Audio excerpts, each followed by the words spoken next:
Hey, you made it! Look at you! Alive! It's alive! It's alive! That's right, we are live in the Basslife studios. Welcome back, everybody. Hope you're having a great week. Bass fishing season is going to start pretty soon, so I am super jacked about that. We got a great guest for you tonight. We've got a hardbait specialist, Mr. Nick Cousvis, with us. And he's going to be talking about jerkbaits and crankbaits, maybe a little bit of topwater. Why is my screen doing that? That's crazy. I don't know. Maybe I don't know. Anyway, let me bring in my co-host, straight from a 2-week vacation in beautiful Wuhan, China, Mr. Danny Dunn. How you doing, Danny? What's going on, boys? I'd be doing just fine. Yeah? Yeah, man. Are you? I saw on Facebook you were falling into some bushes and stuff. What's going on there? Well, you know, around the house here, we've got some 10 or 11-foot hedges. I've got like 190 feet of it, and I used to go up on a 10-foot ladder and get up there and reach out, and the friggin' thing is like 10 feet wide as well. So what I did was I went to the shop and I took some 1-inch iron rod and made a 14-foot post on a big square with some spikes, and then I ran some fluorescent line between it and built 3 levels of scaffold and got up there like a superstar. And yeah, no more falling in the damn hedges. Well, that's good. I mean, we're too old to be doing that stuff. Well, you know, I spend you know, a week and a half planning how to do it, and the whole thing only took me about 40 minutes. But that's how we do when you get a little gray around the edges. Yeah, I hear you. I see you got the Corona cut from the lovely Lisa there. Yeah, I did. I'm gonna tell you a funny story about that too. So basically, in the shave kit that I have, it's got a left ear and a right ear, and what that means is it's got an angle on it, right, like this. And then you're supposed to put the high part, so you're getting like the vanilla ice kind of taper going on like this. Gotcha. So she gets it and she goes, okay, I got the left one. Oh, wait, I'm right-handed. And she switches hands. Now the high part's on the bottom, and she goes, "Burp." And I got a little bald spot back here, but it's all right. It'll grow. It'll grow. I'm happy. I'm not a bushwhacker anyway. Well, I am, but you know. Okay, now Danny, yeah, I have something serious to talk to you about. Okay, hold on a second. Okay. Yes. Now, you and I have known each other a long time. Yes, sir. Okay, and it's come to my attention that you, sir, have a problem. Oh, if you're talking about my insane collection, which is finally, I would say it's turned into a collection of jerkbaits. Well, on that note, let's examine the evidence here. Oh. Okay, what we have here, folks, is just 2 of Mr. Dunn's bins of Megabass jerkbaits. Well, and there's actually 11 in total, plus what I actually have on pegs. But I do need to show you something here, and let's just see if the crowd. How about this too, Danny? What do you have to say about this, sir? I'm ashamed. No, I'm not. But look at those. You know, we're going to wait until our guest comes in, and we're going to talk about some of that. But, you know, I'm telling you, you know, actually, I want to start this conversation with our guest in here, because I do want to thank him for a bunch of stuff. Well, I think I'm no Dr. Phil, but I think there's 2 things you need to do. Okay, first you need to admit that you have the problem. Yes, sir. And second thing you need to do is basically just pack up all the stuff and transport it to me.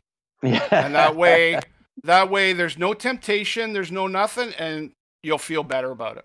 I'm telling you, there's just something about these baits that you know, it's like that in-depth song. You know, the DJ saved my life.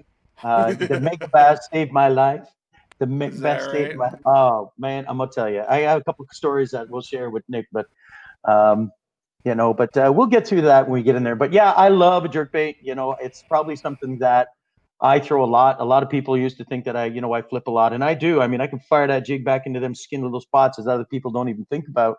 But I'm telling you that whether it's the spring, summer, fall, and I mean fall, like into November, I'm throwing a jerkbait. And one of the jerkbaits that I'm going to show you, I'm sure Nick knows about it, but not many people do. And it is absolutely deadly in that late October, early November. Well, speaking of Nick, let's bring in our guest for tonight. He's sponsored by Megabass and I believe Daiwa Canada, if I'm not mistaken. It's Mr. Nick Cousvis. There he is. Hey, Nick. Thank you. How are you, man? I'm good, man. How are you guys? We're not worthy. We're not worthy. Honestly, I was sitting there listening to you guys have this conversation, and I was just dying because, us jerkbait guys, we're crazy. Honestly, I'm looking at your box there. Yours can almost rival mine, I think. I think it'd be close. Those white shoe boxes, I have 11 of them. Oh, my God, that's crazy. I'm crazy. So I'm going to show you a couple. So let's look at this one. We all know what this bad boy is. Yeah. Yeah. And I have, and this is the short one, and I've got 20. And this is the longer one, lip, and of course the +1, and I've got 27 of those. Oh my God. And short and long, I've got probably 30 of those. Yeah. And I made an amazing trade on the weekend for this little wanted beauty that is not only unavailable here in North America, but actually over in Japan. And that's this bad boy right here. Oh, wow. Yeah, I love that one. Dude, don't. It's fantastic. Yeah. Look at this, Nick. You know what that is? That's a +2, right? No. Or is that the +3? That is the +3. 3R. I didn't even know there was a +3. Yeah, there was. Because you're not in the know, brother. That's from Japan, yeah. I got this from Mr. Akakenaki-san. And when you were over in Wuhan. Yeah, that's China, bro. I know. Crazy, we're getting you a globe. But, this one is pretty close. Yeah. But you know what, Nick, man? Guys, we get out there and we start, dragging and all that other kinds of stuff. Yeah. And, guys get down into Simcoe and they're strolling and everything. But you get this son of a you-know-what down there. Yeah. This thing, 12-pound line. Yeah. Or, sorry, 10-pound line will get down there steady, 26, 28 feet. Yeah, it's crazy. I know. It's nuts. And fish have not seen a jerkbait. That's exactly right. You're not seeing jerkbaits that deep. Yeah. And you know what I love? I'm going to tell you this because I'm getting all excited now. Is one thing that Megabass does, and I mean, this is your job, not mine, and I'm just a fan. But if you look at the length of this +3, it is the same body, diameter, thickness, length as the +1. That's right. As the 110. It's not like in other jerkbaits. And don't get me wrong, I have at least 2,000 other jerkbaits. Yeah.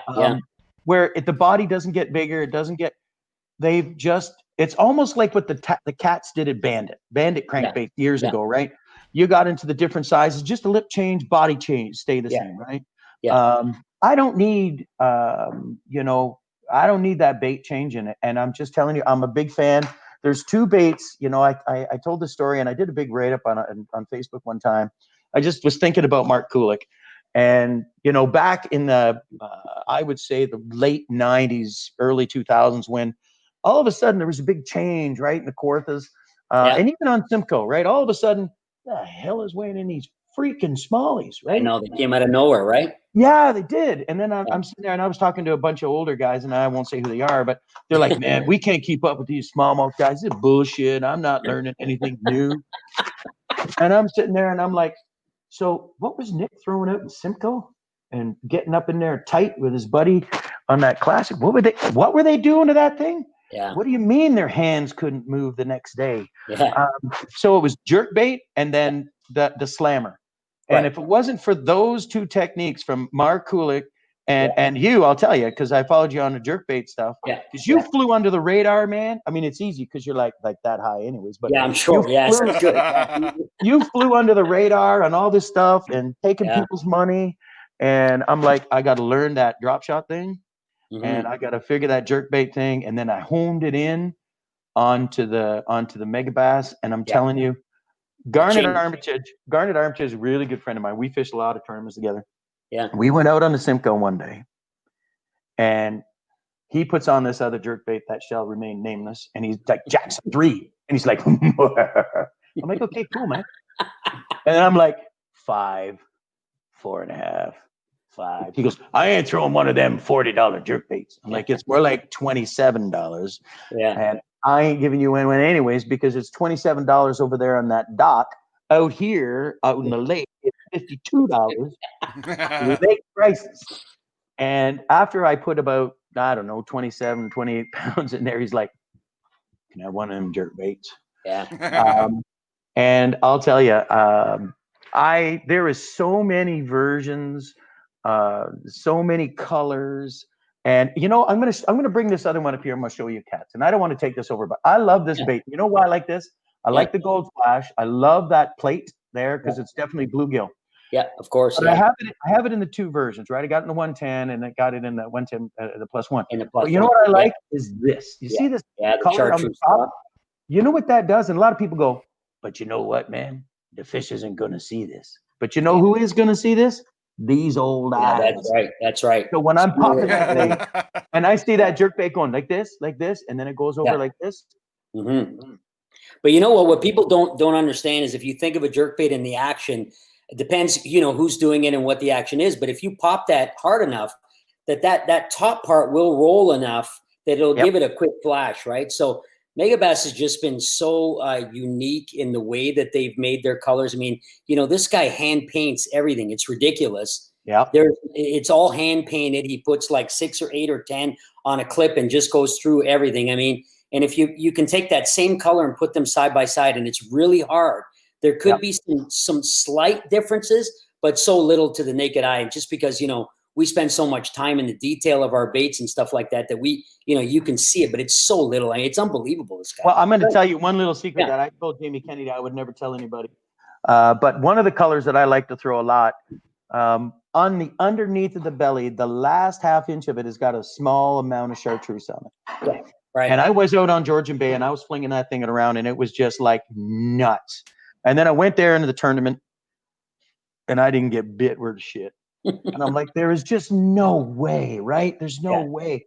So then I took that jerkbait off and I said, you know what? Maybe there's something wrong with that. Because, you know, from bait to bait, sometimes you get a little variation. And I'm going to say, even in a Megabass, you don't, right? You know, So I'm just going to go on a little sidebar here. You know the way sometimes these baits got rattles in them?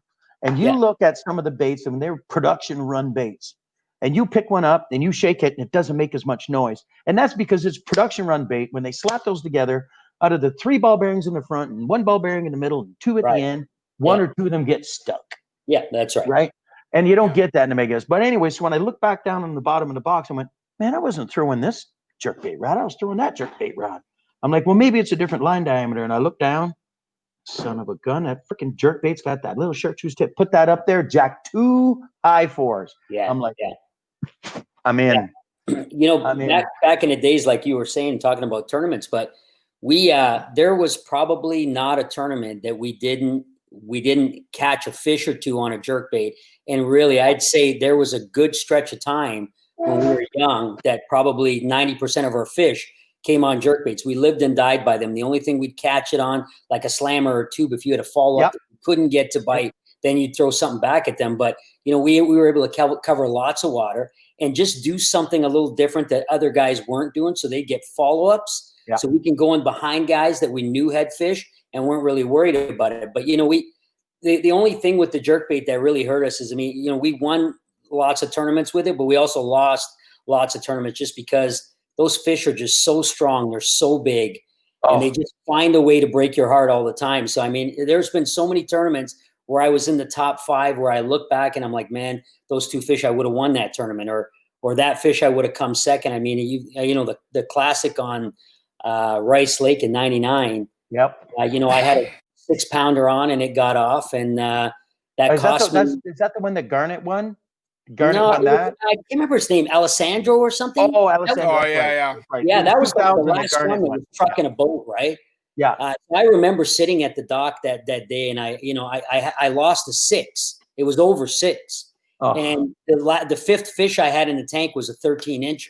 Oh, I could not get rid of it. If I had another half hour, I would have done it, but I didn't. So, I mean, I went back to the dock and guys were coming up to me and saying, man, this guy blew it. This guy bombed. This guy didn't get it. And all of a sudden, I had no idea I had a shot at winning it. I was 13th going into the last day. And I just said, man, I need a big bag. So I went to where I thought the only place I can get it. I ended up with 3 5s, a 2, and 3 5s, a 3, and then that 1 pounder. And I ended up losing the tournament by 3/4 of a pound. And I mean, I'm not kidding you, man. Like, I remember it like it was yesterday. I was sitting on the corner, man, and I just like literally bawled. Like it was just so heartbreaking. Yep. You get that shot, like you don't get a chance at a truck and a boat very often. You know what I mean? No, you don't. You know, it's funny. You know, you think about the things that we used to do, and you know, my old partner Pat Maloney and I, we used to look at the old Al Linder and the in fishermen and be like, so we're taking those Raplas. And that's how old we are because we're calling them Raplas. And you're drilling it with a drill and you're hammering in that split shot. And then you're putting a little bit of that glue on there. And I'm like, and then the bombers came out. And then it was Al Linder was teaching us how to freebase because we're taking these needles and we're heating them up so we can pierce the plastic and inject water in them. Yeah. And I'm like, and now I got this thing out of the package. I'm going to don't do anything. Almost out of the package because we're going to talk about this. They're just fish catching machines. So just tie it up and go. Yeah. And I mean, I got a lot of questions. I'm sure Bob does and anybody who's logging. Yeah, actually, well, we've got some people watching. So, I mean, if you guys have some questions, go ahead and post the comments there. Yeah.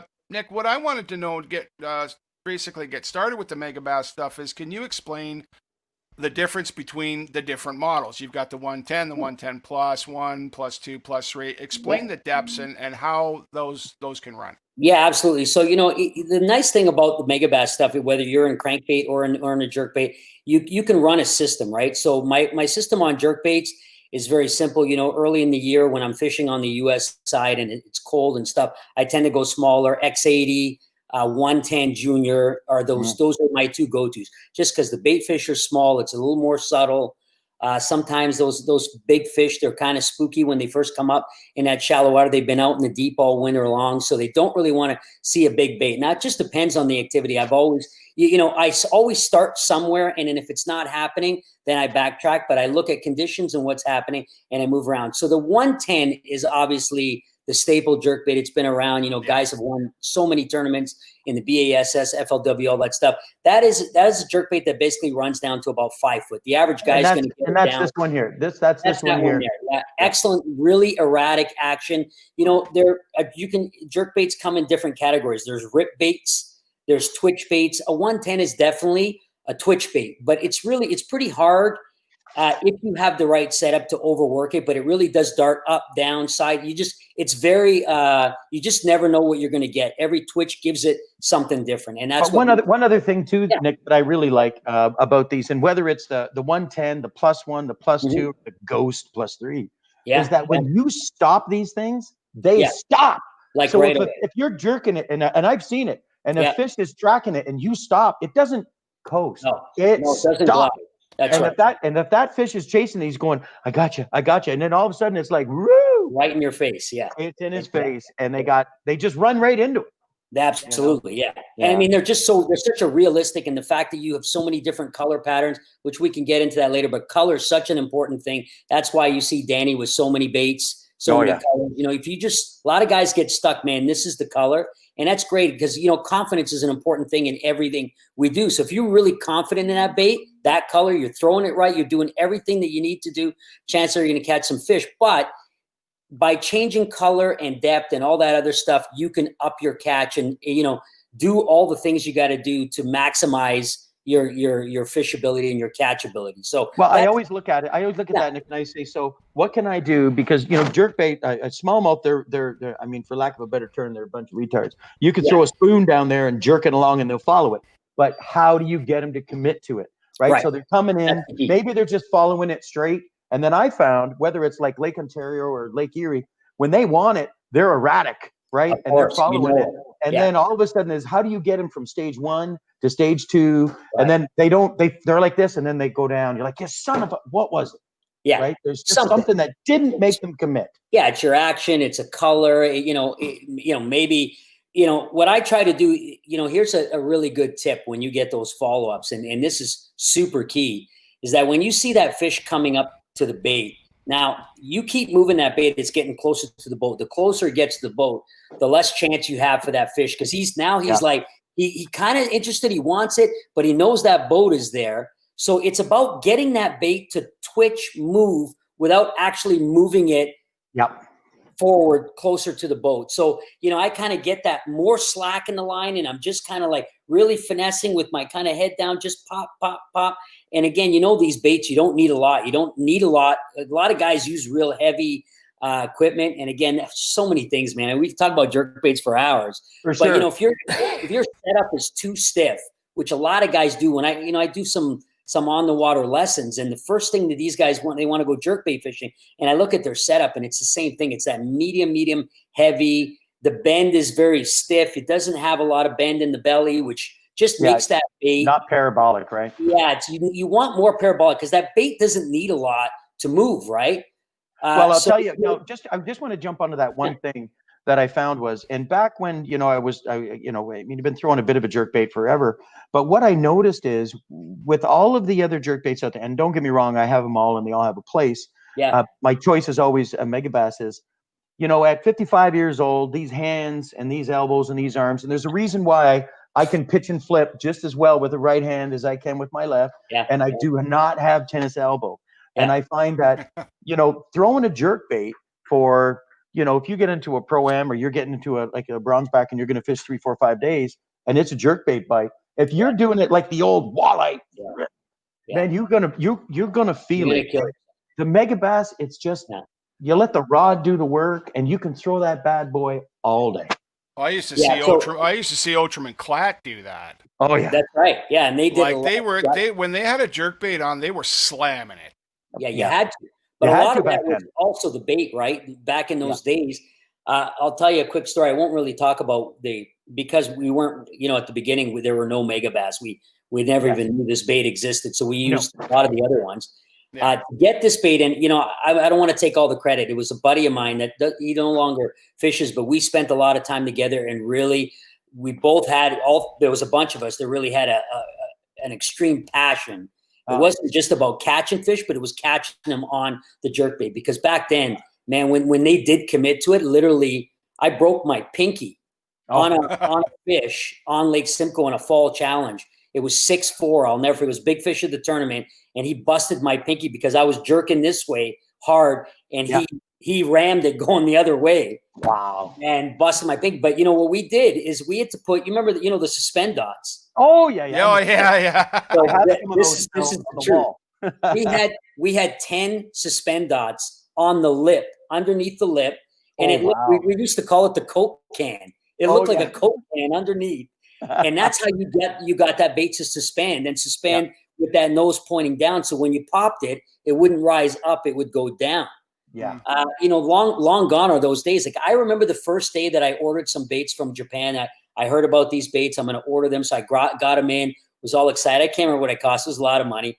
And I get on the water, and my buddy's throwing his regular stuff, and I get out there, and I made just a couple of twitches, you know. And I was watching the bait in the water, spending some time, and I'm like, man, we're in big trouble.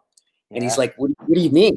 And I said, well, this bait is so good that, you know, the average guy is going to figure it out, and he's going to be a decent. Back in the days, those baits, you really had to pop them hard, or you were getting follow-ups, but no fish biting. Well, I used to throw the old bombers. I mean, that was the only thing. And then my partner, you know what Rick, Pat Maloney used to do?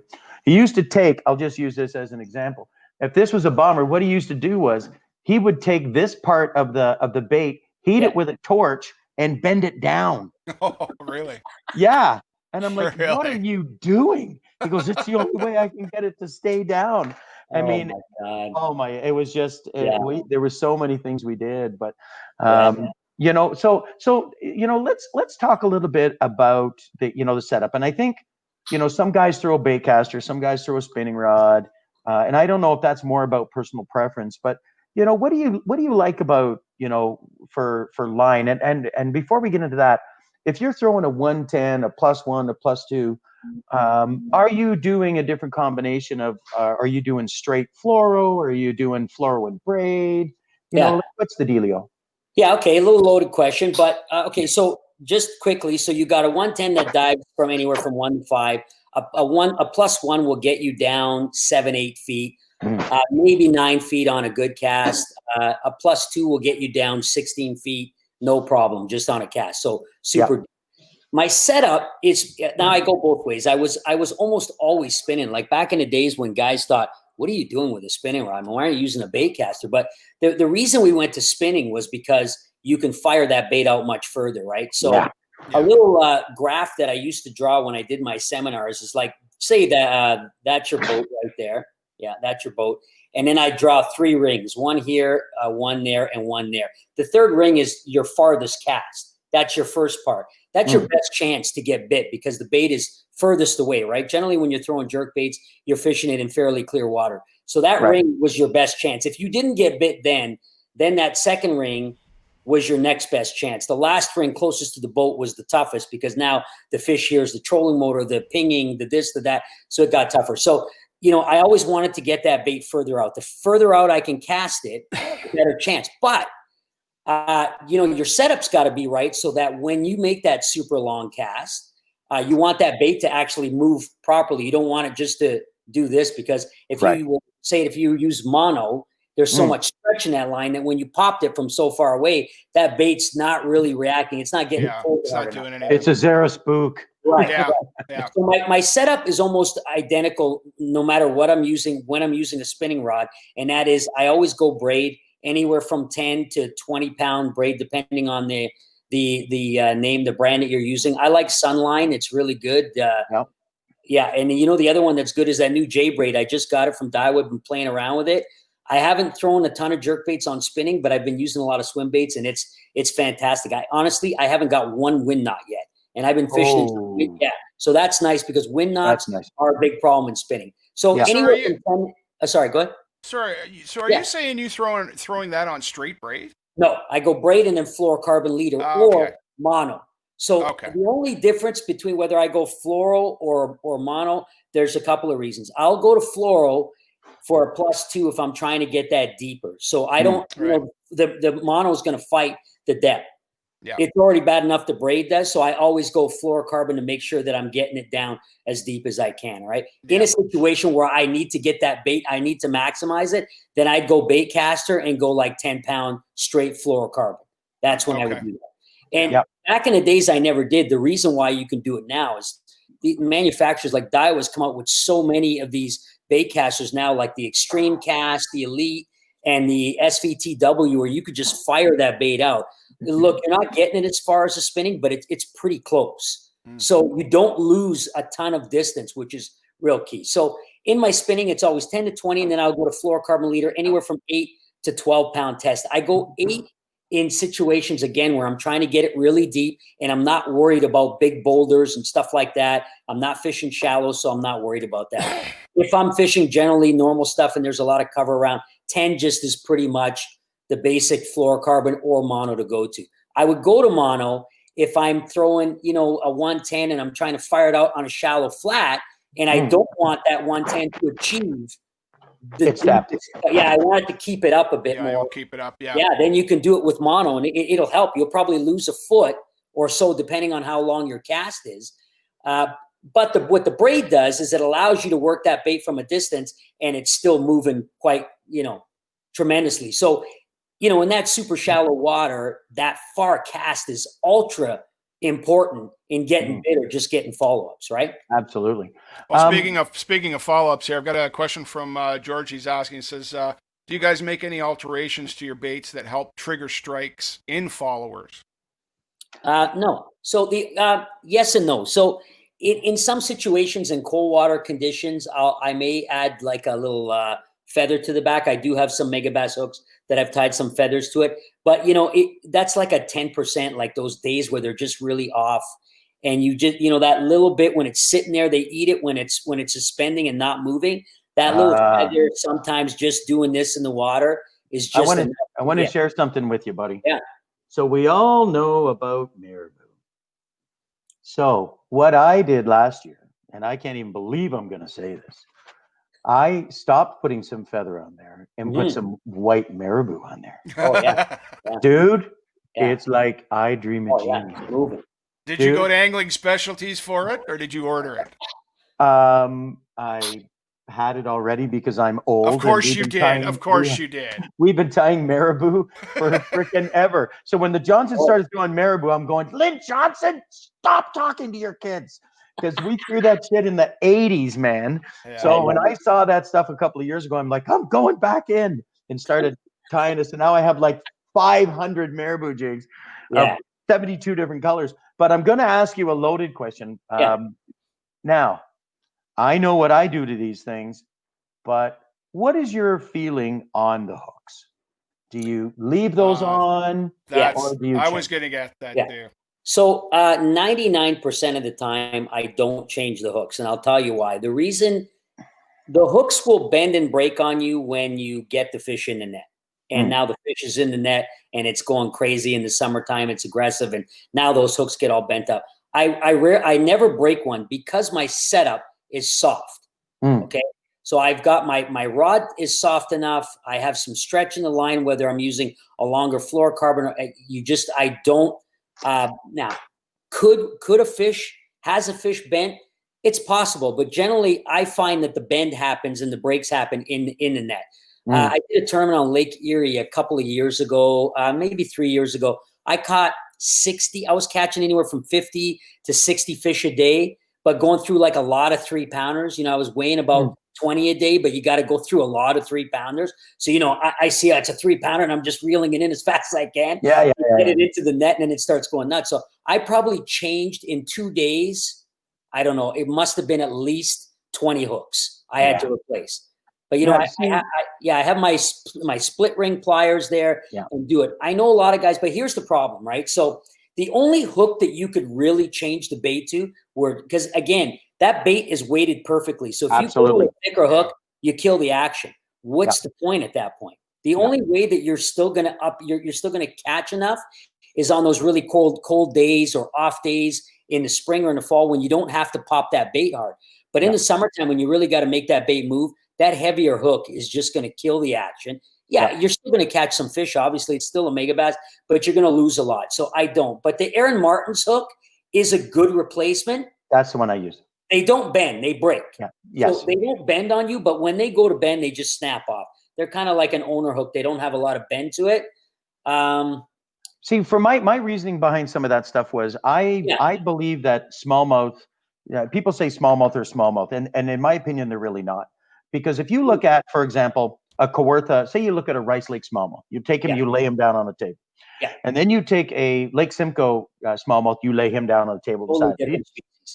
So when you look at it, they're oily because of they're you could take a 5-pounder's head and you could push it in, right?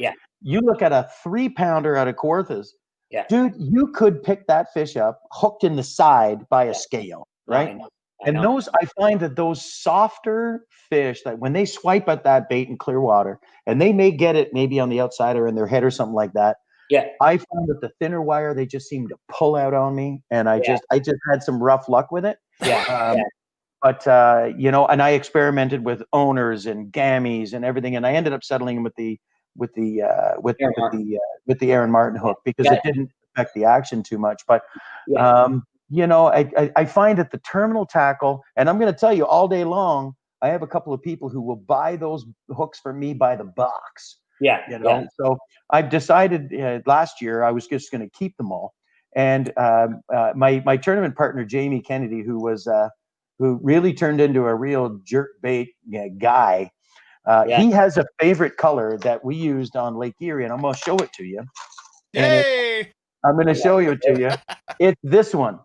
And we know how much this sells for over $100 online. And Mr. Kennedy lost 3 of them on the river. How many of those do you have left? Whatever's in my box. I may stop in and visit you. Yeah, he's like, oh, Dunner, you got any more of those? I'm like, yes. I mean, you buy stuff to use it, right? And he's a great guy, and he can catch them, and it's all great. But I find that the even the only other thing I would ever ask, and maybe you can shed a little light on this, is they have the round split rings. Yeah. And, you know, one of the biggest challenges I've ever had with these eyes, these old eyes, is I love the fact that they use very short, small split rings, and they're tight. Like if you try to break that open with your fingernail, it ain't happening. No. You know, I guess if they would have gone to like an oval split ring, then, you know, it may have been easier to tie, but that's got to restrict the amount of action in that bad boy, right? Yeah, that's exactly right. Like you don't want any edges to it, right? So yeah. Listen, at the end of the day, honestly, I don't change the hooks on them for the most part. I mean, I do have some that have the Aaron Martens. I like to play around, but I did a test when I was really catching them, and I just found that, look, at the end of the day, not one was better than the other. I lost on the Aaron Martens. I lost on this. When they eat it, you almost always get them to the boat. But, you know, a lot of guys' equipment is very stiff. So when they get to the boat and then they start thrashing, especially those big boys or girls, they, you know, they just pull hooks out, right? Right. But the lighter your tip is on that rod, the more it's going to bow to the fish as it's jumping. So rather than it sitting stiff and the fish is going like that, it's constantly working with the fish. So again, there is no perfect thing. It's 3 treble hooks. It's the worst hookup bait you're going to find. You know, even a crankbait is better. A topwater is better. You're going to lose fish. It's part of the game. But you know, they're so much fun. They really catch so much fish, and they're a big fish bait. I mean, I've caught. We were joking about this, trying to figure out if we had to come up with a number of 5-pound plus fish we caught on a 110. I mean, I'm telling you, it's much closer. Thousands. It's like a lot. It's over 500 anyways that I've caught in my lifetime on a 110 or a +1. I mean, it's a lot. It's a lot. And you know, it's definitely a fish catching machine. And I mean, there's lots of other baits out there that, you know, maybe the profile of the bait might be a little bit different, you know, for the bait fish. But I'm telling you, for an angry, I'm going to eat that. I got to eat that. I'm going to kill that.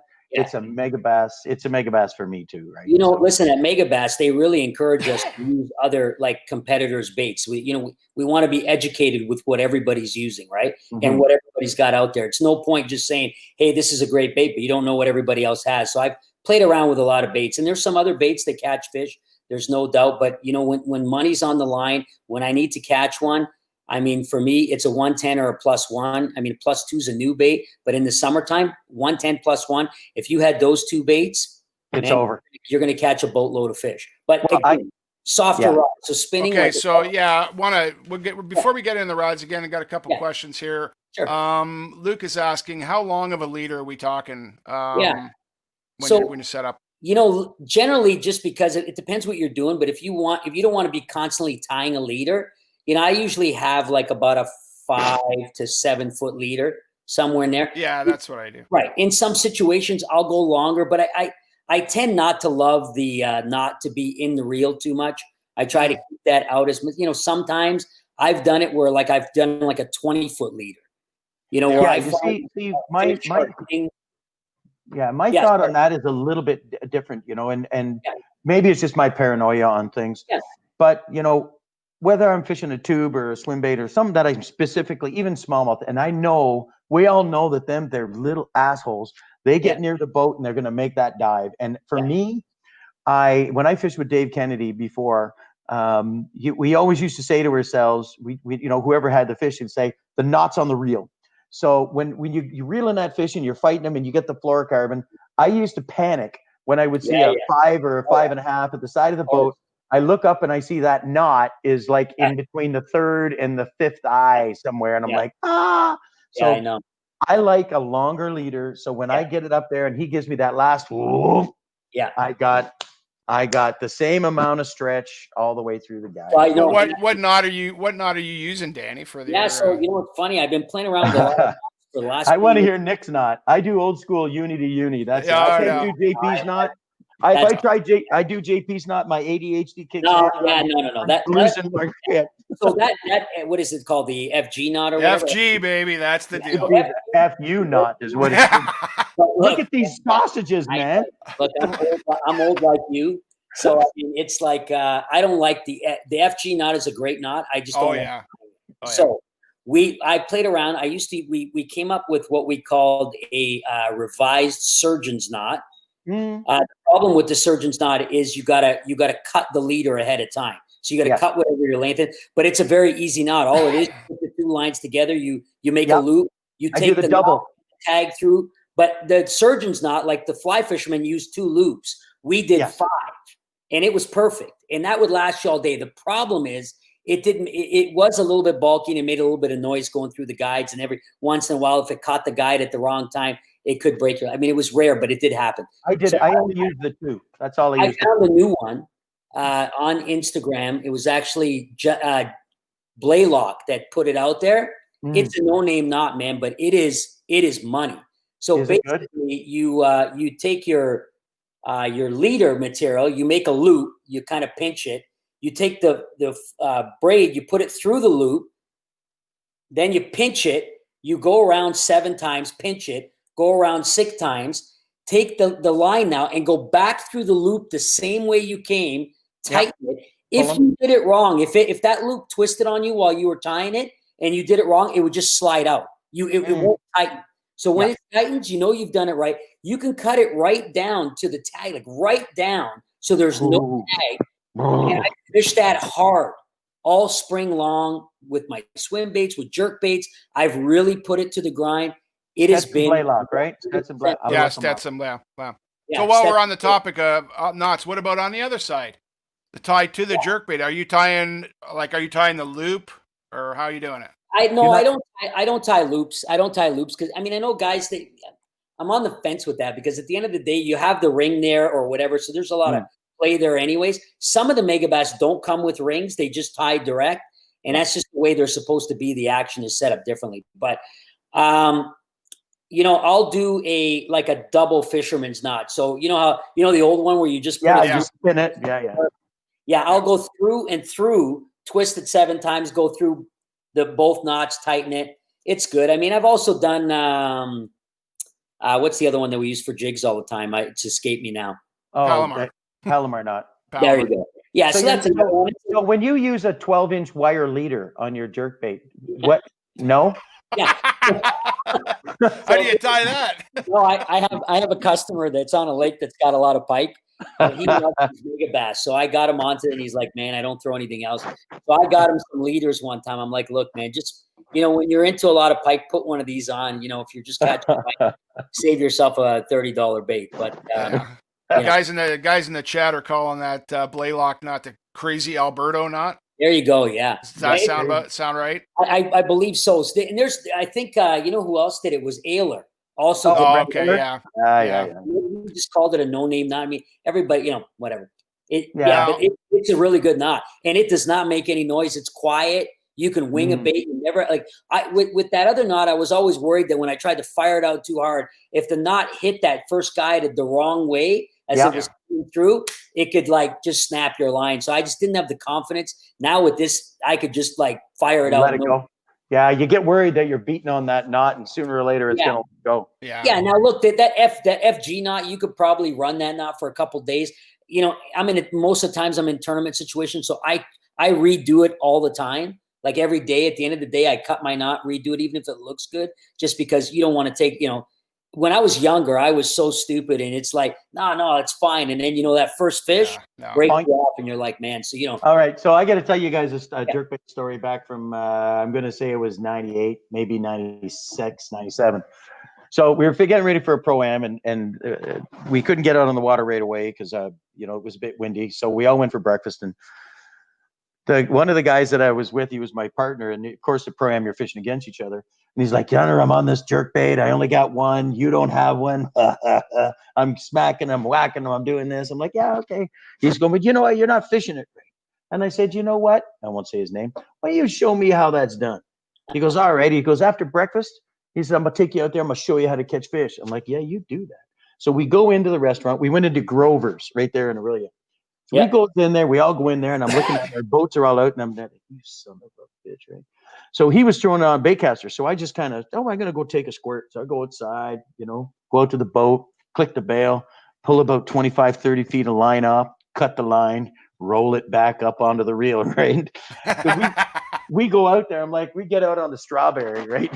And he's like, all right, let me show you how you do this. You got to throw this a long way. And I'm like, all right, load it up. Let's watch. And he goes, whoa. And he's like, look at that thing go. Oh, and you could hear. I said, I think it landed in Lagoon City, man. Oh, He's man. like, dude, jerk. I'm like, yeah, that's me. That's how. Okay, so we got. I don't know, Nick, if you want to answer this question or not. It's from Swimbait Addicts. Do you know somebody named Swimbait Addicts? Okay, go ahead. Yeah. They're saying, is it true that you learned your tricks from the goat Henry? Oh, Henry Vandala. Oh boy. That guy is an epic fisher, man. Uh, Multi-species. No comment? No, but No comment. Listen, at the end of the day, we did fish a lot together, so we shared information quite a bit. But he fished with a buddy. His name was Pat, and really, it was Pat that started the whole jerkbait thing way back, well before we got into the Megabass. I started playing around with different brands after that, but. You know, he's a good friend of mine. Henry and I, we fished a lot together. We shared boats together for a couple of times. We bought a Ranger together. When I got on the Legend, we shared that boat. The first guy, great guy. Would I say he taught me stuff? Come on, man. You see Henry out there. You tell him who taught who, okay? That's little awesome. controversy. Anyway, Nice. I don't know where you want to go, but I want to go into. I want to get into some crankbaits. Yeah, sure. Okay. Well, let's leave a little bit of time because I want to talk about the season and what we're looking at and who's doing what and all that kind of stuff too. Yeah, we'll talk about that at the end. But let's we got into some jerkbaits. Let's talk about some of the Megabass crankbaits. Now, somebody asked a question here. Actually, was Blair Fish Project. Yeah. What conditions do you prefer to throw a shallow crank versus a 110 on Erie? So he's saying shallow crank to like a jerkbait, right? Yeah. Yeah. You know, if I'm fishing around more cover, you know, like real shallow rocks, you know, some wood in there, I would tend, you know, weeds. I would tend to throw that shallow, like a square bill more. Okay. You know, like the STX. Yeah, like exactly like the STX. Is that because it's more of a vibration deal rather than a visual with the jerkbait? Well, you know that, and plus the fact that that the square bills tend to be a little bit more, you know, snag free. You know, you can pop them off wood, you can pop them off weeds. You know, if you get stuck with a jerkbait in weeds, or you get stuck on rock and wood, it's all a depth thing. Once I start getting into that more 5 to 6, and I have like I have 4 or 5 feet to work with, then I tend to go with a jerkbait. It just depends. But again, you know, listen, at the end of the day, you got to look at conditions. You know, a little bit of wind is good for both. If it's calm, I prefer to use just a jerkbait because calm weather doesn't bode well for crankbaits generally. It doesn't mean you can't get them, but, you know, you kind of want like either sun cloud mix, a little bit of chop on that water. A crankbait tends to be better. A jerkbait is also better in those conditions, but I can trigger fish in super calm weather on a jerkbait where a crankbait bite becomes a little bit more complicated. Yeah, I'm with you on that. Did I answer that right? Yeah. Guys in the chat there, if you don't mind, hit the like and hit the subscribe while you're here. That'll help us out a lot. And Luke's asking me, we're going to go back just a bit on the jerkbaits. He says, what kind of rod action are we looking at for jerkbaits? So, I mean, I guess that's a bit of a loaded question. Yeah. Well, I think rod action and length, right? Because they're both the same. Wouldn't it be? You know connected? They're connected. So here's the thing, like the North American rods we love longer rods, right? And we love longer rods because of leverage and because of distance of cast. But, you know, I'm going to stick with my Megabass because it's what I use. It's what they're made for. Megabass, when it comes to hard baits, is fantastic. They tune their rods exactly for their baits. So in a spinning, like for sure that it's hard to beat the Ronin 6. It's a 6/8, really nice stick, short enough that you're not slapping the water, especially if you're short. If you're a taller guy, you probably get away with the shaky head. But I do like the bend of the Ronin. It's a little bit softer. You know, you're not going to lose as many fish, especially if they eat it right at the boat. That's where it really becomes an issue. When you get that fish and it's too close to the boat, you try to set the hook. You got that stiffer rod, stiff line. They have way more leverage at that point to pull off before they get a chance. The hard thing about jerkbaits, think of this. Almost anything else we do in fishing, it's not a surprise. You know, you pick up a drop shot, you feel the weight. Okay, there's one. You reel up, you set the hook. you got him. You get a crankbait, they eat it, you know he's there, you pull back, you got him. With a jerkbait, you're constantly jerking that rod, so you're twitching it, twitching it, twitching it. Yeah. You never know when that fish is going to eat unless you see him. Does he eat it right when you're about to jerk it? Does he eat it in the pause? Does he eat it at the end? And that's what makes it complicated, is that you know, at that point, it's almost like always a surprise when you're trying to set the hook. And by then, he could shake his head 2-3 times. You never get a good hook in him, and then he jumps and he's gone. Yeah. You know, the soft rod is key. So Ronin, in spinning, if I'm going to bait casting, you know, the 110 special in the Destroyer is one of my ultimate favorites. The jerkbait special in the Double X is really good. I use one from Japan because I'm a shorter guy. You know, I use a Destroyer. It's called a Cyclone. Really, really good. It's a shorter rod. For me, it's only 6'6". You know, it's hard to find a rod nowadays at 6'6". But I tend, if I'm really working the bait hard, I try to, you know, drop my tip, and I'm in and slapping the water constantly with those longer rods. But again, it's just because I'm a shorter guy. If you're, you know, taller than me, which everybody is, you know, Grant Mills. It's pretty good to go a little bit longer, but I do like again, you want that belly to have a lot of flex in it, right? Yeah. Flex, don't misconstrue flex for power, because you can still have a lot of flex in the belly, but there's a lot of load power in there, which Megabass has. So you notice, even though they're quite soft rods, when you load up, you'll feel the power and you're able to move that fish, right? So when it comes to like our traditional way we look at rods, you know, like you know, extra stiff, Right. medium, heavy, like what would those Megabass rods translate in that world? Yeah, so I mean, you know, North Americans is almost always like, you know, anytime I'm doing lessons, when customers bring their rods to the boat, like, oh man, I got so many different rods, it's great. But then they bring them all on, and I, you know, trying to be really nice to them, but I'm like, you know, you have 8 rods that are basically all the same. You know, they're all like medium, extra fast. You want something a little bit slower. So extra fast basically means is that, you know, that rod's going to stay stiff, and just the tip of that is going to bend. You don't want that with a jerkbait. A lot of guys like that because they feel like when I'm twitching, I don't have to move my rod a lot because it reacts. But what you're doing is you actually almost kill the action by letting the belly do the work for you. So just like you don't have to pound it. And that's the thing. Like before Megabass, I had a lot of tennis elbow problems, and I was wearing gloves, and I had like all these bands on my arms. They're completely gone. I didn't go for an operation. I didn't do anything. It's just I went to a softer rod. I'm still catching as many fish on the jerkbait, but I'm not where you don't need to. It's in the mindset, right? So when I went to Megabass, I still worked the bait really hard. I ended up screwing up my arm because I felt that's what I had to do. But the more I paid attention to it and played around with the baits, I realized, you know, I don't really have to hit this bait. You know, whether I whack it or I just give it a pop, it dances the same way. You know what I mean?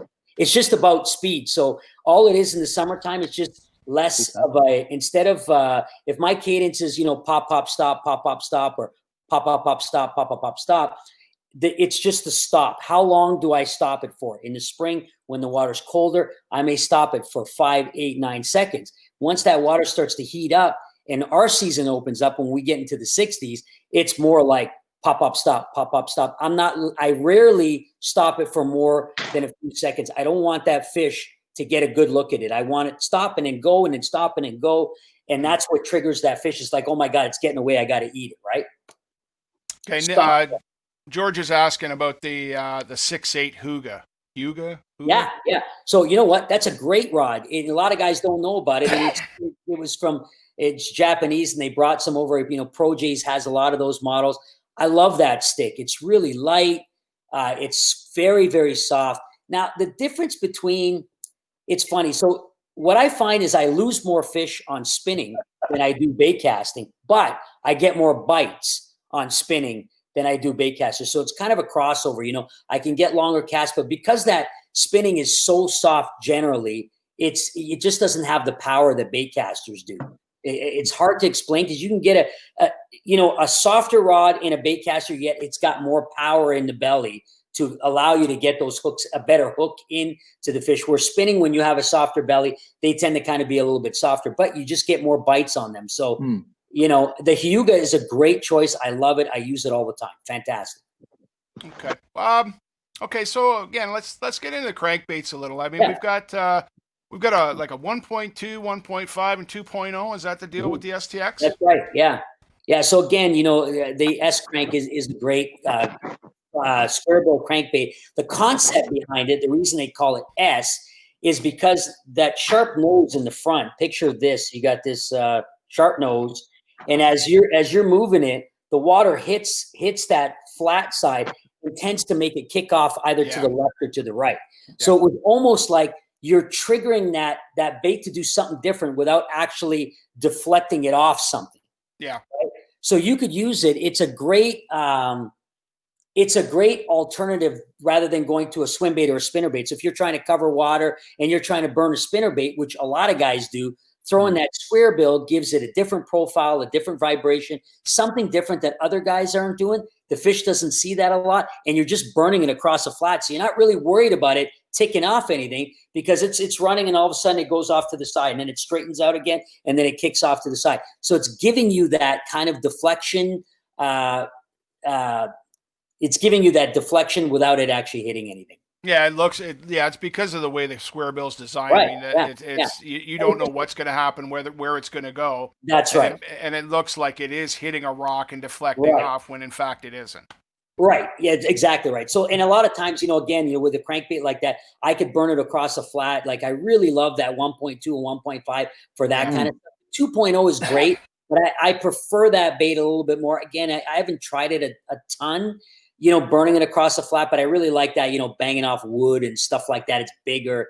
To me, it's not that a smallmouth won't eat it, because smallmouth, I catch them on big mag draft swim baits, Yeah. But, I tend to look at that 2.0 as a fantastic largemouth bait. I love it early in the season when they're shallow, especially after they're finished spawning. The bluegill are in shallow, they're spawning still. So you get that bluegill bite. And I mean, that 2.0 is fantastic at that time of year. But that 1.2 and 1.5 is great for burning flats. And when I'm burning it, I'm cranking it, stop, cranking it, stop, cranking it, stop. And as soon as you stop, it wants to lift up. The second you start to crank it, it'll want to kick off to the left or to the right. A lot of times that's when you get your trigger effect. So on smallmouth, like what would you recommend the size of? Like if you're on Simcoe or Rice or something like that, and you're cranking for small, what would the size be that you'd go for? The 1.2 is my go-to. I like the 1.5 if I'm fishing more in wind. So if it's flat, if it's calmer and it's pretty, if the wind's not blowing a lot, I like the 1.2. If the wind starts kicking up, you get a little chop. The 1.5 is a little bigger profile, show up better. Again, when you're fishing smallmouth and you're in open water, you always got to think one thing. You're thinking visible. They are visible feeders. They see something, they go and eat it. If they don't see it, it's hard. So again, when you're choosing color, I like a brighter one in dark days, cloudy days, low light conditions. Once it gets clear, once that sun gets high, if it's calm, I like those translucent colors. They can't really get a fix on it. They see it, they kind of know it, kind of gives you that little bit of a ghost effect. So those clear translucent colors become a little bit better, and then if it starts choppy or you get some sun cloud mix, then I like something a little bit brighter or flashy that they can see a little bit better. So, I just go by that, and that's how I pick my colors. That's how I pick the size of the bait that I'm doing. But it's hard to fire as good as Megabass baits are thrown into the wind. It's hard to throw a 1.2 flat into the wind with a bait cast when you're trying to fish cover, especially when you're trying to get that bait far away from the boat. Yeah. So on the subject of colors, would that translate between both crankbait and jerkbait? 100%. 100%. Okay. So like on those calm days, I'm always looking for those translucents. It doesn't mean that bright orange isn't going to get bit. It can, again, because there's two things I'm looking at. I'm looking at condition and I'm looking at fish's behavior. And, you can also throw in, pressure. So if I'm fishing a flat that I know a lot of boats have come through, I'm going to throw something, either super translucent that is really hard to see, or I'm going to go the exact opposite and go something really bright and nasty, an orange chartreuse, something crazy color that maybe somebody's not throwing, and it might trigger a fish to bite. And that's the thing about a jerkbait is you're triggering fish that may not be feeding at that time. They see something, it looks dead or erratic, it gets them going, and then they want to come eat it. Otherwise, if it's something slow, like maybe a drop shot, and they're not really in the mood to eat, I've seen fish look at a drop shot in deeper water, and they don't even, they know it's there, but they are completely not interested in it. They won't even look at it. So Yeah, Well, they're not actually, on it. Yeah. Luzak mentioned that last week when we had Eric Luzak on. I was asking him about the differences in fishing northern waters versus down south, and he basically said, like, you could throw a Senko at these guys up here and they'll grab it. He says you have to make them bite down there. It's a 100% reaction bite, and it's just a different animal down there. It is 100. Yeah, I mean, you'll find that even in our waters in certain situations where you could be fishing somewhere on the Canadian side on Lake Ontario in an area that fish don't even see baits and they act a certain way, and then go down south and fish like Henderson Harbor where there's a club tournament there twice a week, and everybody and their grandparents are up there for vacation, and those fish just act, even though the conditions are the same. They should be aggressive. You got a front coming in, man, it looks good. But it doesn't mean that they will be, because now they've just shut down too many boats, too many trolling motors. You're going to have to find something a little bit different that guys are not keying in on, and then maybe you can get some bites. But otherwise, it's a challenge. It could be very, as good as Lake Ontario, St. Lawrence, Lake Erie is.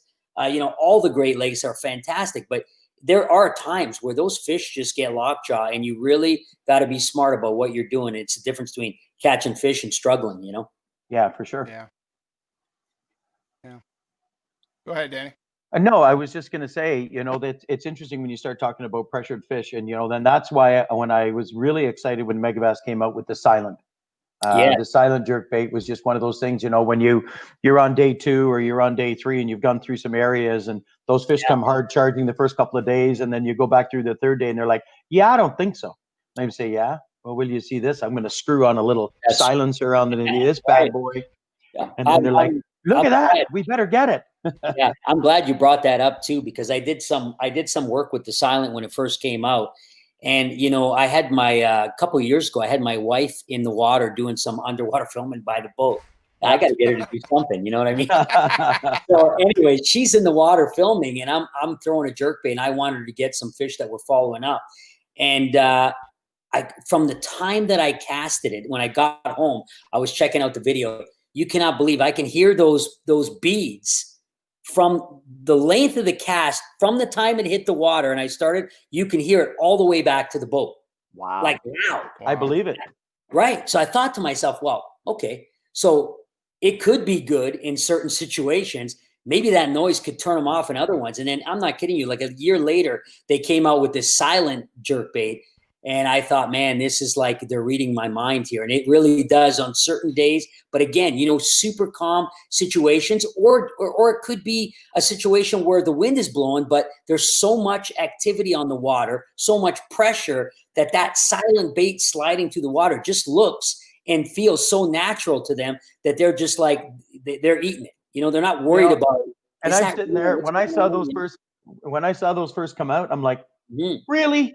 Now I got all these colors now again. Now I got to go get them all again. I know. Right? So I got like all of these ones, and then the silent ones. If they come out with one less ball bearing, I'm going to buy them, but I ain't going to be happy. The thing is that Megabass is really, I mean, a lot, obviously companies everybody wants to sell stuff, but they really listen to the pro staff. They listen to what we want. They're always coming up with something new. Like every time I'm talking to them, it's like, what about this? And he's like, man, I got 5 projects I'm working on. Let's talk about that later. And it's, it's pretty cool, but they really do. They are committed to the angler. They're committed to they're committed to the buyers. It's a neat thing. When I got in to do the Bassmasters Classic and I worked the shows, the one thing I noticed, because I've worked a lot of booths in the past, but when guys come into the booth, there's like this crazy passion about the product, the company, I can't even explain it. It's a culture. Yeah, it's almost not a bait. It's guys come in and right away they're on their phone. Man, see this 10-pounder? I caught it on a 110 on Lake Fork, and this is my favorite color. Do you know what this is? And they're just so passionate about it. I mean, we had a guy. He lived in. We met him in Houston. He lived in Texas. He's an oil guy, and he came in. It was so funny. So he comes into the booth, and he's got this hat. And it's got this patch, and it was this patch right here, which you guys all see now. Yeah. Oh, okay. It was an old patch, right? It had this skull on it, and the president was there, and he walked up to the guy. He's like, dude, where'd you get that hat from? He's like, oh, he goes, man, I got this patch on eBay, and I want to tell you what I paid for it. And then I got a buddy that works in the hat company, and he made this hat for me. So, you know, he's like, oh, can I take a picture of it? He took a picture of it. And then the next year we came out with this hat and sold a bunch of them. But I got one. Of course. Yeah. There's just a lot of passion in the product, in the people that use it. You know, it works. There's no question about it. You know, I'm literally 95%. You can come into my boat unannounced at any time and go through my tackle. And I'll tell you, other than a tube and a couple other baits, I win, lose, draw on Megabass all the time. I never feel like I'm you know, getting the short end of the stick here. It's just they make a bait for every situation, and it's pretty awesome. I know what you're saying. Some guys will turn around and they'll always have a Senko tied on. I haven't bit into that cult, and I don't think I will. I can't do it. I'm sorry. I'm not going to say anything against anybody who does. No. My deal. But I always got a jerkbait on, and I'm telling you, largemouth, smallmouth, walleye. We all know the pike like them. Yeah, you catch everything. You just can't go wrong. What about us jig guys? Yeah, no, the jigs. Yeah, I mean the jigs are good too. The jig's a jig. I've been, you know, I still have hundreds of them. I still throw lots of them. I've always got it in the boat. I love jig fishing. It's fantastic. Always a jerkbait in there. But so let's before we run out of time, let's talk about tournaments and stuff. What do you got on the schedule for this year? I mean, I know we're in the COVID year, which is bringing up a lot of different things now, right? Yeah, it really is a lot of changes. Life as we know it may not go back to what we knew it before for a long time. But you know, it's tough. We usually do the Sturgeon Bay Open, which is in Wisconsin early in the year. I had all my stuff set up over the winter time. I slowly, you know, changed all my line, and I geared all my rods to that tournament. And then, you know, this thing hit, and I was like, oh, man, I don't know what's going to happen. But we kept it positive. You know, this is going to happen. It's going to happen. And then it didn't. So, you know, pretty disappointed. But, you know, we've done that a couple of times. You know, it takes a while to get on a new body of water. It's big. We're starting to dial in now. We kind of felt really good about this year. And then, so that didn't happen. Mitchell's Bay was another tournament that's really exciting. It fills up from the year before. It's full all the time. I did that 2 years straight, and now that they canceled that almost right away. You know, Thousand Islands looks like it's a go for now. So we're in that. You know, I'm doing the Canadian Open. Is that now Thousand Islands? Is that the one, the Renegade one, or the Renegade one? Yeah, the Renegade. It's a great tournament. It's full too. It's a 3-day tournament, 2 days, and then the top 40 stay. Everybody else goes home. That's been a fantastic. We came second in that one last year. Had a great run. I mean, we weighed giant weight, like four fish 3 days straight. For 3 days, 4 fish a day because they've cut it back, which was a great idea. Just, you know, idea. Yeah, it's really good. We weighed almost 63 pounds on 12 fish, which would win anything. And then, you know, one of our buddies ends up with like 68 pounds on 12 fish. He came in early every day. What are you going to do? But, you know, it was one of those tournaments where I was like, man, I am so happy that we came in second. Generally, second is a bummer, but first place. Good about what we did. We did what we could. We didn't lose any. We lost one giant on the third day, but it wouldn't have helped us. We would have still finished second. So it is what it is. So we got that. And then we got Andy's. We're going to do the Canadian Open, probably the Bronzeback Cup, assuming all this is. Well, I'm just going to throw it down and tell you that the Pro-Am's coming through Port Perry this year, buddy boy. I've been fishing that since 1954. Listen, I remember fishing the Canadian Open one time, and I had a 73 Dodge pickup truck, brown, 3/4 ton. I had an 18-foot winner with a 150 Johnson on it, and that thing stalled on the ramp every day at practice. And one time, I was waiting for Guido Hibden. He was putting his boat in the water, and his wife Stella, she was launching the boat, and she turned around one time and she said, "Will you just buy yourself a new truck?" Wow, yeah, I know, man. You know, the Canadian Open's always a great event, but you know, I was wondering, you know, you got these cats all heading down to the States. You know, we always have our Canadian contingency heading down there to fish, and I'm just wondering, you know, with all the stuff we've got going on, and you know, I know that the guys are getting down there, and that's great. But you know, I guess when they come back, they've got quarantines and stuff like that to deal with, and it's just a different world now, right? Yeah, it is. It's going to be different until there's until they figure out something to stop this from happening, which is, you know, where we're looking at least, you know, whatever, who knows, 12 to 18 months is what they say. I mean, our life's going to be different, but you just got to adapt and you got to figure things out. I mean, sometimes good things come out of this, but I know it's hard to say that now with a lot of people getting sick, a lot of people dying. It's it's pretty important. It's pretty serious. I mean, we even on the pro side, we get guys on the non-boater side who go down. They go down and fish those events. I guess those are kind of off the schedule for them now. It's definitely going to be tough, right? So we're glad we're going to see you around in the events. It's always great to see you out there. That's for sure. Yeah, it'd be a lot of fun. You're a great ambassador for a fantastic. Thanks, man. Thank you. Really appreciate that. Appreciate that. Yeah, no problem, man. I got one last question from George. George is a big supporter of the channel. Love you, Georgie. We love you, George. Will Megabass be coming out with any northern colors?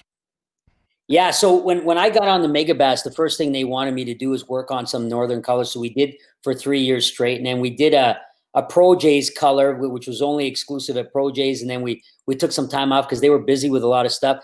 Yeah, you know what? I haven't got the 100% okay on that yet. We're still, we've been talking about it. I don't know. I don't know if it's going to happen this year because generally we're already talking about it. I will tell you that we are working on a new product that will be coming out soon. Some prototypes are out, pretty exciting. We talked about this at the first Classic years ago, and then they called me and they're like, hey, let's talk about this thing. And so we, so that's something that's exciting that's coming up. I can't really talk about it, but there is some new stuff coming up. But yeah, I don't know, but I would assume at some point that we will bring another northern color out. We just haven't really talked. They've been busy with a lot of stuff, so we've sort of left that aside. Yeah, for sure. Now, for people who are looking to get the Megabass stuff, where's the best place around Toronto? Is Pro J's pretty much the deal? Yeah, there's a few stores obviously in Ontario that do carry it. Pro J's is really committed. If you go into their store, they pretty much have everything that Megabass makes. Crankbaits, anything from like the S cranks to the 150s, the 300s, the deep 6, the new one, the big 7.5 that goes down 25 feet, swim baits, drop shot baits, any rod from the Hugas to the double X, the +1. No +3. You can ask Danny how many he's bought from that store. I mean, a lot. I don't have to. I got the evidence. I see what he's bought. Yeah. So yeah, for me, that's there's two places I support for the Megabass. It's Pro J's and Gagnon's obviously because they're right out in here, and they both got great selections. And but Pro J's he's not committed. He's invested. He really is. Yeah. He's invested. He makes a lot of money on his baits, but if you go down there and you need a color, chances are he has. Yeah, absolutely. We could talk for hours on this. We didn't talk about deep divers, man. We could. I know. Take a little break and we'll come back and do another one. Yeah, it's funny when Bob and I were talking about it. I had something going on last week, and I missed Eric, and he's like, so any ideas of who we should have on the show? And I said, I'll get back to you. And it was like the next day when I got back to him. So hopefully he wasn't looking at his phone going, are you getting back to me or what are you doing? And then I got up in the middle of the night because I'm old.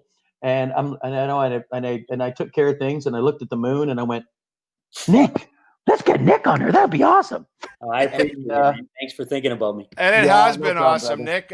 Where can people follow you if they want to do that? So I'm on Cousvis Fishing on Instagram. Is really. I'm on Facebook as well. It's Nick Cousvis as well. But Instagram is where I do the majority of my stuff. I also have a YouTube channel, Nick Cousvis Fishing as well. I just started it last year, but I got a bunch of videos I got to go through and start posting more. Maybe I should be doing that during this COVID time. It gives me more time. But there is some videos already up. I do a lot of instructional stuff.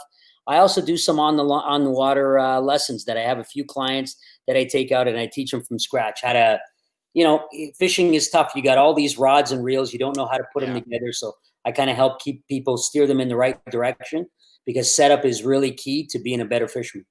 Well, I'll tell you one thing. One other thing that I did this year on an advice of a friend of mine, and I am not, and I'll be clear about this, whether it's rods or reels, I really have been not very brand specific. I was sponsored by years and years ago, but I found that especially with rods, that everybody does a certain group of rods really well. Right. And you know what I mean? Some guys, some of their rod brands are just amazing, flipping and pitch and sticks for me. But then when you get into the spinning stuff, you're like, meh.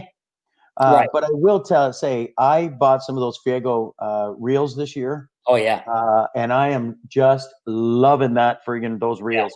They, I like the black and red. That kind of works for me.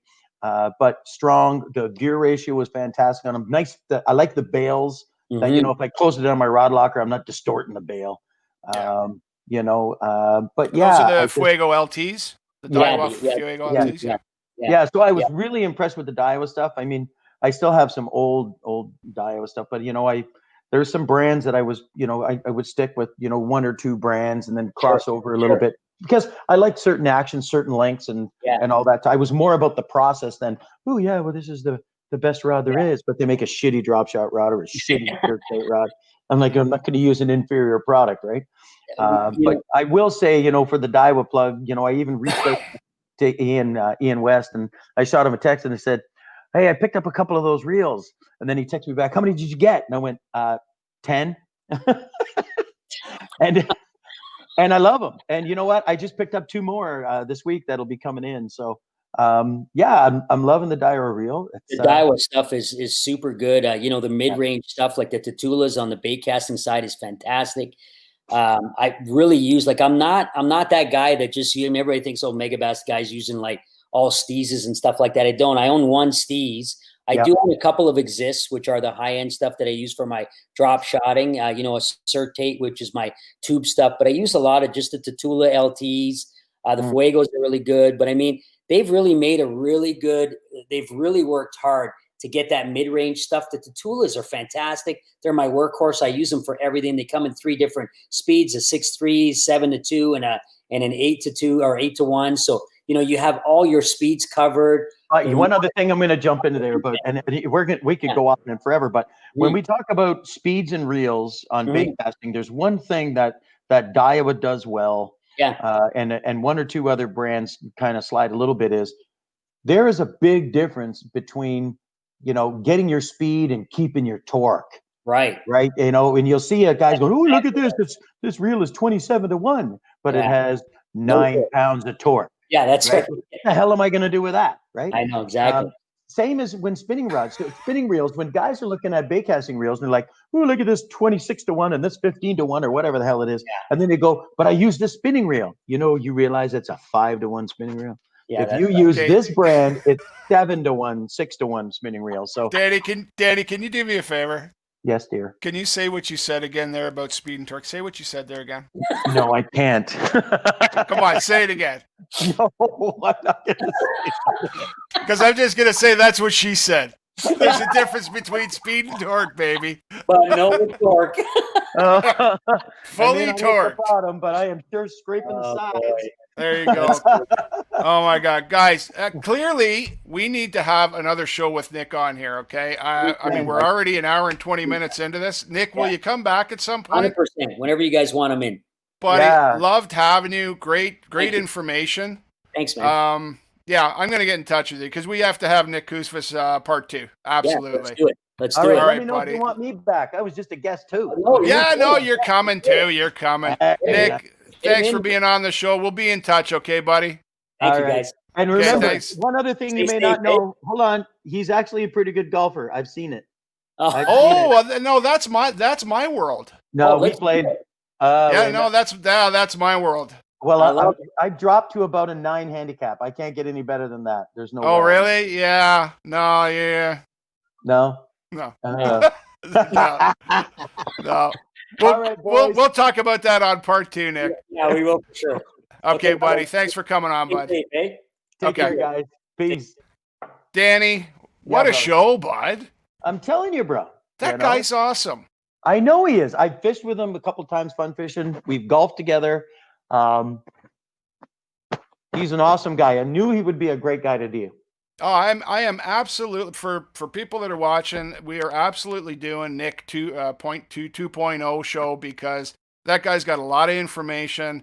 And he'll give it up. Like, he's honest, right? Yeah. I wanted to get into rods and all that stuff. There's so much stuff we can get into with Nick. So if you're watching, just stay tuned. We're definitely going to do that show. Right on. So, All right, brother. Danny, thank you Yes, for sir. being my co-host this week. No You problem, were man. awesome as usual. Cheers, bud. And I will Now I'm see gonna you. go eat. My wife made a whole bunch of apple turnovers, so I know Jamie Kennedy's watching. So Oh my God, I might have to jump in the truck and drive up to Port Perry, but there you go. come see you. All right, brother. Take care. Okay. All right, Good Danny. night, everybody. Cheers. Okay. Peace. Wow, what a great show. Guys, thanks for watching. Hit that like and hit the subscribe. That really help us out. Yeah, had a great time. Hope you guys enjoyed it. Hope we were able to answer all your questions. And check us out next Wednesday. We'll be back on. Until then, take care.